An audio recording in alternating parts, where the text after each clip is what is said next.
नमस्कार Kalinga Odisha digital news को स्वागत। गतकाली भुवनेश्वर यूनिट 9 ठारे थिबा ब्रह्मकुमारी ईश्वरीय विश्वविद्यालय ठारे रोटारी क्लब भुवनेश्वर सहयोग रे रक्षाबंधन कार्यक्रम उत्साह और आध्यात्मिक परिवेश रे पालित हो जाइछि।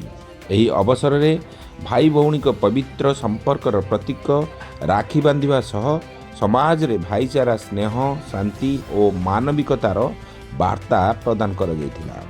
ब्रह्मकुमारी भौणी माने उपस्थित भाई मानकु राखी बांधी सुख समृद्धि और शांति पाई शुभकामना जणाइथिले। एथिसह रक्षाबंधनर प्रकृत अर्थ केवल राखी बांधिबा नुहे बरं परस्पर प्रति सम्मान सुरक्षा और निस्वार्थ स्नेहर संकल्प बोली वार्ता दिया जाइथिला। कार्यक्रम रे आध्यात्मिकता और मानवीय मूल्यबोध को नहीं आलोचना सह समस्त मंगल कामना करा जाइथिला। सारा कार्यक्रम मध्य भाई भौणी को स्नेहर बंधन सहित शांति पवित्रता और सद्भावनार एक सुंदर परिवेश सृष्टि होता। भुवनेश्वर आम प्रतिनिधि पुष्पलता रिपोर्ट। मो doctor Bishnucharan Sahu Rotary club Bhubaneswar conference member. ता छड़ा ये अनुष्ठान ब्रह्मा कुमारी ईश्वरीय विश्वविद्यालय सहित ओतप्रोत भाव जड़ित कहीं ना एमानकर जो प्रकार समाज रे अन्य लोक मानकर दुख दूर करिकरी मन रे सुख आनिबा एवं संपर्क परस्पर संपर्क दृढ़ करिवार प्रयास नहीं जो माने काम करुछंती ये भौणी माने स्पेशली ये ब्रह्मकुमारी अनुष्ठान से मुझे बहुत बहुत धन्यवाद दिए एवं से एत मत भल लगे मुझे ठीक प्राय अधिकांश बेले आसिक मिसे भल कथा शुणे एवं ताकू जीवन में कार्यकारी करने सब चेष्टा करे। धन्यवाद। ब्रह्मकुमारी भौणी माने जो प्रकार तांकर एडवाइस बा उपदेश दौरान समाज रे आमे जदि से उपदेश को किछि परिमाण ग्रहण करिबा एवं मानिकी समाज चलवा ता निश्चित भाव में आम सब दुखर आम दूरीभूत हो पार दुख को दूरे दे पार एवं समाज गोटे भल मनीष शांत मनीष भाव जीवन यापन कर शांति ही आमर उद्देश्य बा ये ऑर्गेनाइजेशन ब्रह्मकुमारी विश्वविद्यालय भौणी मान उद्देश्य समस्त भितर शांति भावना उद्गीरण करवा। धन्यवाद।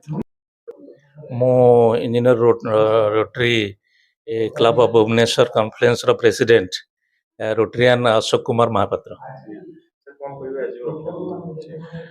आमर रक्षाबंधन उत्सव होची राखी पूर्णिमा 28 तारिख रे आगामी 28 तारिख रे किंतु तार अव्यवहित पूर्वर 7 दिन पूर्वर प्रजापिता ब्रह्मकुमारी सौजन्य आश्रम सौजन्य आम एठी प्रतिवर्ष पालन करूँ ए वर्ष पालन करुचु 8टी क्लब भुवनेश्वर रोटरी डिस्ट्रिक्ट आमर 3262 रोटरी डिस्ट्रिक्ट 8टी क्लब आम एठी मिलित भाव में अंशग्रहण करी आम पालन करुचु।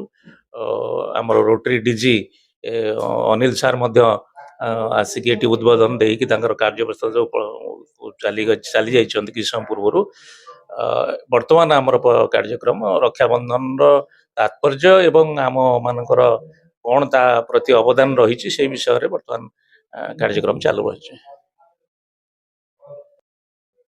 आमर जगन्नाथ कल्चर भाई भौणी अपूर्व मिलन एटा भाईचारार गोटे सर्वश्रेष्ठ उदाहरण।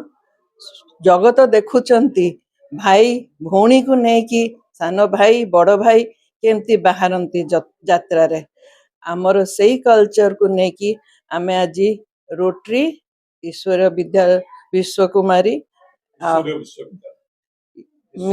ईश्वरीय विश्वविद्यालय मिसिकी आमे प्लेज करुचु कि आमे सोसाइटी रे आमे रक्षाबंधन सांगरे आमर सर्विस को नेकी आगे जीवु हाथ मिलाइकी।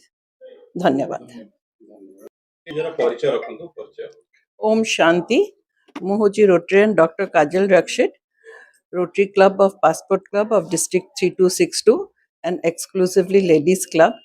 Aji ame eithi ekotrito heichu with a special occasion Raksha Bandhan celebration by Ishwarya Brahma Kumari mananko sangare Rotary Club District 3262 छटा क्लब मिसिकी ए celebration participate करूछु.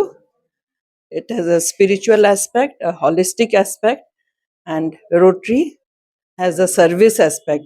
So misiki ame eita under the banner of Raksha Bandhan, where passion, compassion, understanding, bondage, ଆମର ଓଡ଼ିଶାର ଜଗନ୍ନାଥ କଲଚରରେ ଭାଇ ଭଉଣୀଙ୍କର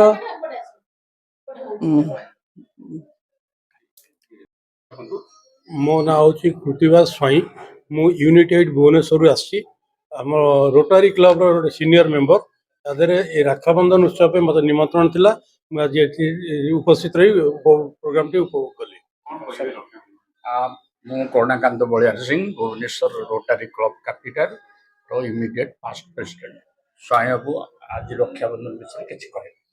ଆଜିର ରକ୍ଷାବନ୍ଧନ ଏକ ନିଆରା ଅନୁଭୂତି।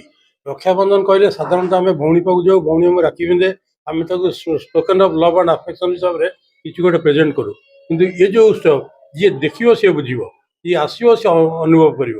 ଏ ଐଶ୍ୱରିକ ପ୍ରୋଗ୍ରାମ ସହିତ ରକ୍ଷାବନ୍ଧନ ଉତ୍ସବ ପାଳନ ହେଲା, ଡେଫିନେଟଲି ନିଶ୍ଚିତ ଭାବରେ ଯେକୌଣସି ଲୋକ ପସନ୍ଦ ଆସିବ। ମୋର ଏତିକି ଅନୁଭୂତି।